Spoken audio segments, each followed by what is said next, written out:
ஆதி துணை ஆதியே துணை ஆதியை அறிய குருவே துணை. மரளி கைதேண்டா சாலை ஆண்டவர்கள் மெய்மதம் மெய்மன ஞானம். செந்திலதத்தின் நந்தியின் கொழு சேவை சேர்வையின் தன்னிழல் சேவை கொண்டவன் சேர்வை காகத்தின் சேவை பூமிமு காணபோல். எல்லோருக்கும் நமஸ்காரம்.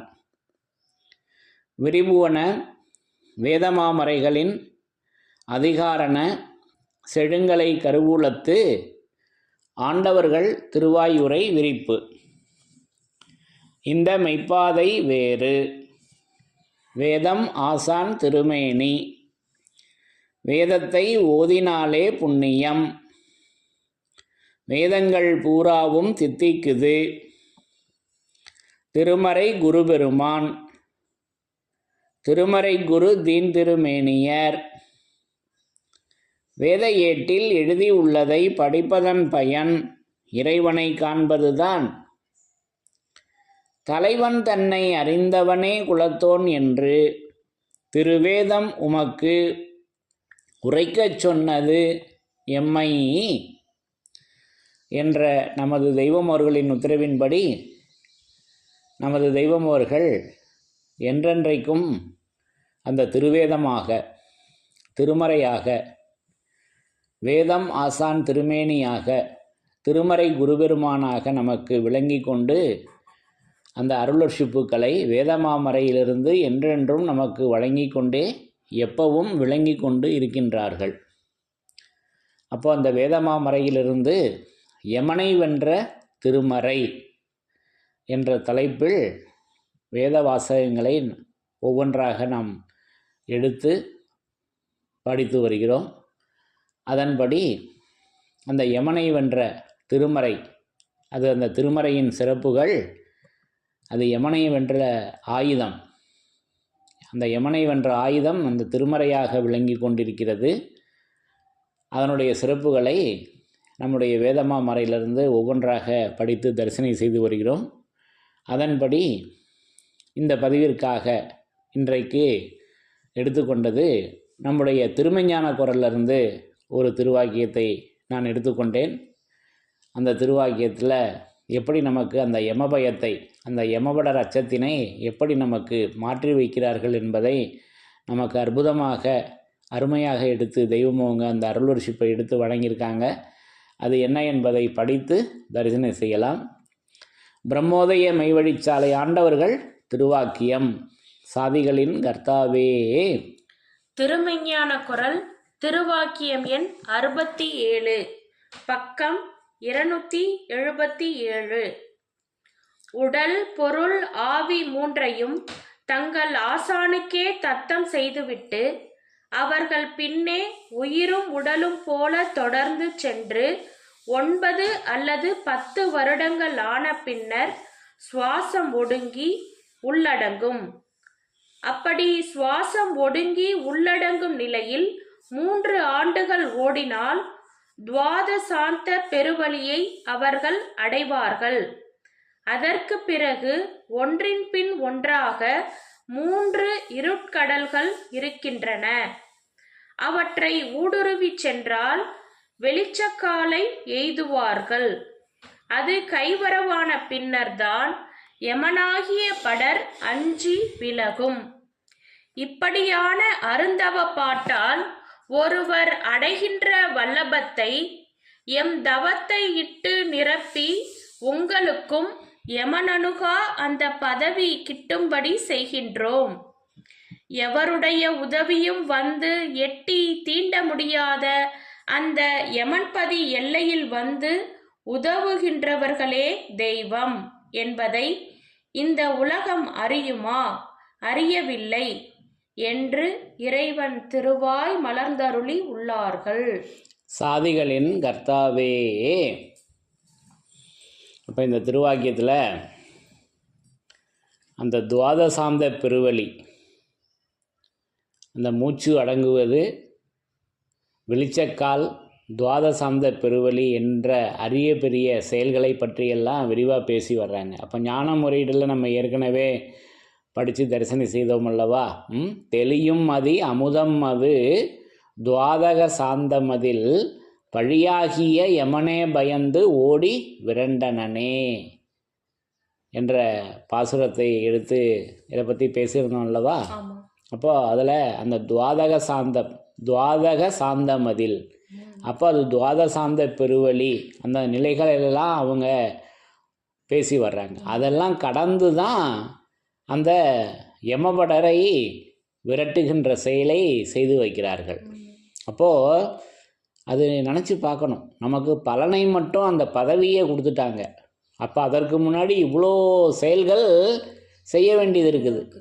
அந்த செயலையெல்லாம் நம்ம தான் செய்யணும். நம்மளால் முடியுமா? என்னால் முடியுமா? முடியாது. நமது தெய்வமர்கள் அவர்களிடம் இருந்த அந்த அதிமிஞ்சி அந்த தவத்தை போட்டு நிரப்பி நம்ம மேலே வச்ச அந்த இரக்கத்தால் தங்களிடம் இருக்கின்ற அந்த தவத்தை போட்டு நிரப்பி இவ்வளவு செயல்களையும் செய்து அந்த யமபடரின் அச்சத்தினை, அந்த யமபடரினை நான் மாற்றி வைக்கிறேன் என்பதை இங்கே தெய்வம் அவங்க அற்புதமாக எடுத்து அந்த வெளிச்ச காலை எய்துவது.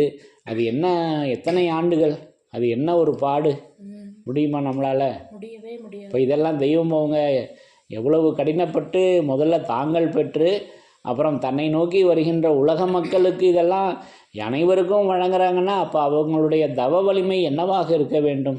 இதெல்லாம் எண்ணி பார்க்கணும் அல்லவா. ஆக இப்போ இதற்கு முன் நடக்க இருக்கின்ற அந்த சம்பவங்களை எல்லாம், அந்த யமன் பயத்தை கடத்தி வைக்கின்ற அந்த செயலை செய்வதற்கு முன் என்னென்ன அவங்க செஞ்சிருக்காங்க என்ற அந்த செயல்களை, நமக்காக அவர்கள் என்ன செய்திருக்கின்றார்கள் என்ற செயல்களை எல்லாம் எடுத்து காட்டி இறுதியாக கொண்டு வந்து அந்த யமனை பற்றி பேசி வர்றாங்க அல்லவா. அங்க என்ன பேசி வர்றாங்க? அது கைவரவான பின்னர் தான் யமனாகிய படர் அஞ்சி விலகும். இதெல்லாம் கைவரவானதுக்கு அப்புறம் தாங்க யமனாகிய படர் அஞ்சி விலகும். இது ஒன்றும் சாதாரண காரியம் அல்ல. அப்போது யமனுடைய படர் அஞ்சி விலகுதுன்னா அப்போ அந்த வாசகத்துக்கு அஞ்சி விலகுதுன்னா அப்போ அந்த வாசகம் எப்பேற்பட்ட தவத்தால் விளைந்த வாசகம் என்பதை எண்ணி பார்க்க வேண்டும். அப்படி நான் எண்ணி பார்க்கிறேன் அல்லவா. அந்த மெஞ்ஞான பாரவான்களின் எண்ணம் ஒன்றுக்குத்தான் யமன் கட்டுப்பட்டவன். அதை சொல்லி வர்றாங்க அல்லவா. இதெல்லாம் நம்ம ஏற்கனவே இப்போ இது வரைக்கும் படித்து தரிசனம் செய்திருக்கிறோம் அல்லவா. அப்படி அதை நமக்கு எடுத்து வழங்கி வர்றாங்க. இன்னொரு படிங்க. அது கைவரவான பின்னர் தான் யமனாகிய படர் அஞ்சி விலகும். இப்படியான அருந்தவ பாட்டால் ஒருவர் அடைகின்ற வல்லபத்தை எம் தவத்தை இட்டு நிரப்பி, தெய்வம் அவர்களுடைய அந்த அருந்தவத்தை இட்டு நிரப்பி உங்களுக்கும் யமனனுகா அந்த பதவி கிட்டும்படி செய்கின்றோம். நமக்கும் உங்களுக்கும் அந்த யமனனுகா பதவி கிட்டும்படி, அது கிட்டுதல் என்றால் கிடைப்பது, அந்த யமனனுகா பதவி கிடைக்கும்படி செய்கிறோம். அப்போது இங்கே தான் அந்த ட்ரிக்ஸை வச்சுருக்காங்க. அப்போ யமனனுகாத அந்த பதவி, அப்போ அந்த பதவிக்கு வந்துட்டோம்னா யமன் அணுகாதுங்க. அப்போது உலகாயுதமாக பதவி வெறி ஒவ்வொருவருக்கும் இருக்கா இல்லையா? கண்டிப்பாக இருக்கு. அரசியல் செல்வாக்கில் தான் பார்த்தீங்கன்னா பதவி வெறி, அந்த போஸ்ட் வாங்கணும், இதை விட உன்னதமான போஸ்ட் அப்படின்ட்டு அந்த பதவி வெறி நம்ம எல்லோருக்கும் இருக்கா இல்லையா? அழிஞ்சு போகிற காரியங்களில் இருக்கு. இங்கே விண்ணுலகத்தில் தெய்வம் அவர்கள் அந்த பதவியை வச்சுருக்காங்க. நம்ம உடலுக்கான பதவி தான் நமக்கு தெரியும், உடலாதிக்க பதவி தான் நமக்கு தெரியும், எனக்கு தெரியும். ஆனால் தெய்வம் அவர்கள் எதற்காக அவங்க தங்களுடைய குருபெருமானாகிய பாட்டையா அவர்களை தொடர்ந்தார்கள் என்றால் உயிராதிக்க பதவி வேண்டி தொடர்ந்தாங்க. அப்போ அந்த பதவியின் மூலம் நம்மளை அந்த யமபடர அச்சத்திலிருந்து நம்மளை மீட்டு எடுக்கிறார்கள். அப்போ அதை நல்லா சொல்லி வர்றாங்க அல்லவா. யமனனுகா பதவி, அந்த பதவி கிட்டும்படி செய்கின்றோம். அப்போ யமனனுகாத பதவி, அப்போ யமன் அணுகாத பதவிக்கு நம்ம அந்த பதவியாண்ட போய் நின்றுக்கிட்டோம் அப்படின்னாக்கா அந்த யமனுக்கு அந்த ஜோலியே இல்லைங்க. அப்போ அது என்ன யமனனுகா பதவி? அது உயிராதிக்க பதவியாக அதை நமக்கு எடுத்து வச்சுருக்காங்க. அப்போ இதை நம்ம ஏற்கனவே வேதத்தின் சிறப்புகளில் படித்து தரிசனம் செய்திருக்கிறோம் அல்லவா. அந்த உயிராதிக்க பதவியை நம்முடைய வேதமாமறையில் 2 இடங்களில் பேசி வர்றாங்க. திருவருட்குறளில், திருவருட்குறள் 3வது திருவாக்கியம், மரளி கைதிண்டா சாலை ஆண்டவர்கள் மெய்மதம் உதயமான அந்த திருவாக்கியம், அதில் பேசி வர்றப்ப புது உலகம் புறப்பிப்பான் வேண்டி பேரருள் ஆயுதங்களை சத்திய யுகப்பரிசு தேவ சன்னதங்களாக ஆசீர்வாத கங்கணமும் பூண்டு, அது வேத சன்னதங்களாக பெற்று ஆசீர்வாத கங்கணமும் பூண்டு சர்வ வேதங்களினுடைய உயிராதிக்க பதவிகளை எல்லாம் எம் இதயாசனத்தின் கண்ணே நிரம்ப பதிப்பித்து. இப்போ சர்வ வேதங்களினுடைய உயிராதிக்க பதவி, அந்த பதவியல்லவா யமனனுகாத பதவியாக இருக்குது. இப்படியல்லவா அந்த பதவியை இப்படி நான் அதை தரிசனம் செய்கிறேன். அது அந்த பதவி, இந்த பதவியை தெய்வம் அவர்கள் இனாமாக நமக்கு அந்த பதவியில் ஏற்றி வைக்கிறாங்க, அந்த வேதத்தில் ஏற்றி வைக்கிறார்கள் அல்லவா. அது சர்வ வேதங்களினுடைய உயிராதிக்க பதவியாக அதை நமக்கு எடுத்து 3வது திருவாக்கியத்தில் எடுத்து வைத்திருக்கிறார்கள். இப்போ இதே திருவாக்கியத்தை, இதே செயலை மீண்டும் நமக்கு 322வது திருவாக்கியத்தில் எடுத்து வழங்குறப்ப, எமது குருபிரான் அவர்களை கதியென பின்தொடர்ந்து சுமார் 22 ஆண்டுகள் அவர்களோடு பிரியாமல் இருந்து சர்வ வேதங்களினுடைய உயிராதிக்க பதவிகளை எல்லாம் கை கொண்டு வந்து தாங்கள் பெற்றிருக்கின்ற சர்வஞ தன்மையின் நிரந்தர மகிழ்ச்சியினாலே என்று பேசி வர்றாங்க. சர்வ வேதங்களினுடைய உயிராதிக்க பதவிகளை எல்லாம் கை கொண்டு வந்து சர்வஞத்தன்மையின் நிரந்தர மகிழ்ச்சியினாலே என்று, அந்த நிரந்தரமான மகிழ்ச்சி இருக்கா நமக்கு. இந்த அழிவுலக வாழ்வில் மகிழ்ச்சி கொஞ்ச நேரம்தான் இருக்கும். நிரந்தர மகிழ்ச்சி நமது தெய்வம் அவர்களிடம் இருக்கிறது, அந்த பதவியில் அல்லவா இருக்கிறது. அப்போ அந்த பதவியில் கொண்டு வந்து, யமனனுகா பதவியில் கொண்டு வந்து நம்மளை தெய்வம் அவங்க அல்லவா ஏற்றி வைக்கிறார்கள். இப்படி அந்த யமனனுகா பதவி, அதை இன்னொரு தடவை படிங்க. எம் தவத்தை இட்டு நிரப்பி உங்களுக்கும் யமனனுகா அந்த பதவி கிட்டும்படி செய்கின்றோம். அப்போ அந்த யமனனுகா பதவி உங்களுக்கும் கிட்டும்படி செய்கிறோம். எப்படி? எம்முடைய தவத்தை போட்டு நிரப்பி. அப்போ அந்த தெய்வமர்களுடைய அந்த தவத்தால் இது நமக்கு கிடைத்திருக்கிறது இந்த பதவி அல்லவா.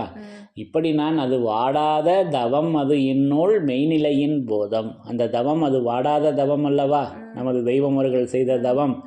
ஆக இப்படி ஒவ்வொரு இடங்கள்லையும் அந்த வேதத்தை நமக்கு முன்னிறுத்தி அந்த பதவியை, அது யமனனுகா பதவி நமக்கும் கிட்டும்படி எப்படி செய்து வைக்கிறார்கள் என்றால், அது உயிராதிக்க பதவியாக, அது சர்வ வேதங்களினுடைய உயிராதிக்க பதவியாக, அது சர்வ வேதமாக, அது வேதங்களினுடைய உயிராதிக்கமாக அது இருக்கிறது என்பதை நமக்கு இங்கே அற்புதமாக அந்த யமனனுகா பதவி என்பது அது நம்மளுக்கு அதை திருவேதத்தில் இப்படி அதை எடுத்து வைத்திருக்கிறார்கள்.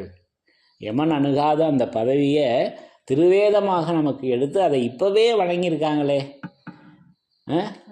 அப்போ அந்த வேதத்துக்கு வந்துட்டால் யமனுக்கு அங்கே ஜோலி இருக்கா? இல்லையே. ஆக இப்படி ஒவ்வொரு இடங்களிலும் நமது தெய்வம் அவர்கள் திருமறை குருபெருமானாக, வேதம் ஆசான் திருமேனியாக நான் விளங்கி கொண்டிருக்கின்றேன் என்பதை இப்படி அவர்கள் நிரூபணை செய்து இருக்கின்றார்கள் என்பதை நமக்கு விளக்கி வருகிறார்கள் என்பதை நான் விளங்கி கொண்டேன் என்று கூறி, யமனை வென்ற திருமறையின் சிறப்புகள் தொடரும். தலைவன் தன்னை அறிந்தவனே குலத்தோன் என்று திருவேதம் உமக்கு உரைக்கச் சொன்னது எம்மை. யமனை வென்ற திருமறையின் சிறப்புகள் தொடரும். எல்லோருக்கும் நமஸ்காரம்.